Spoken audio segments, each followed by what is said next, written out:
เอาล่ะสบายดีพี่น้องเนาะโอเคตอนนี้เรามาถ่ายละครจนสำเร็จแล้วเนาะแต่ว่ายังบ่ทันสำเร็จบางตอนเนาะแต่ว่ามันก็ค่ำมืดไปแล้วตอนนี้กำลังครับมาสิเมืองบ้านกำลังขี่รถมาบ้านเนาะพี่น้องเดี๋ยวนี้แหละเรายังบ่ทันมีงบประมาณเนาะเอาใส่แต่รถต๊อกๆรถอีแตนนี่แหละ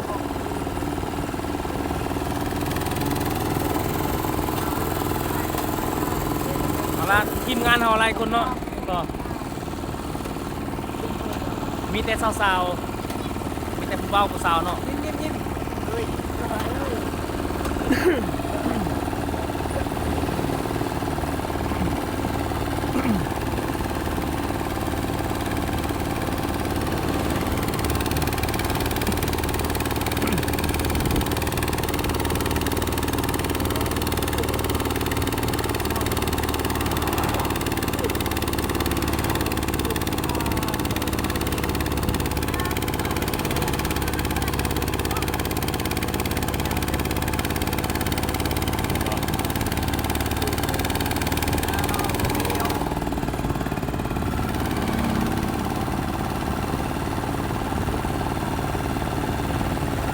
ตอนนี้ขับประมาณจังโมง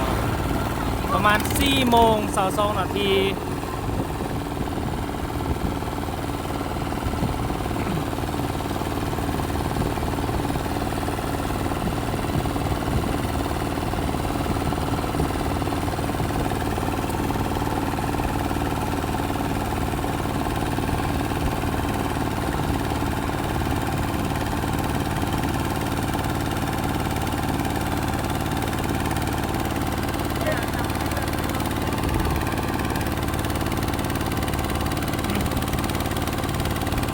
เฮ้ย 4K นะเพื่อนอะตอน 4K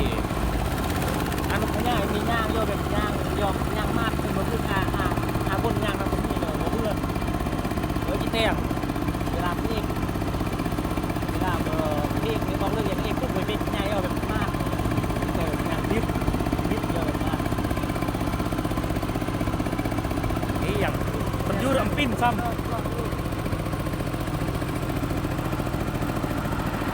เมื่อมาถ้วยสักเยือก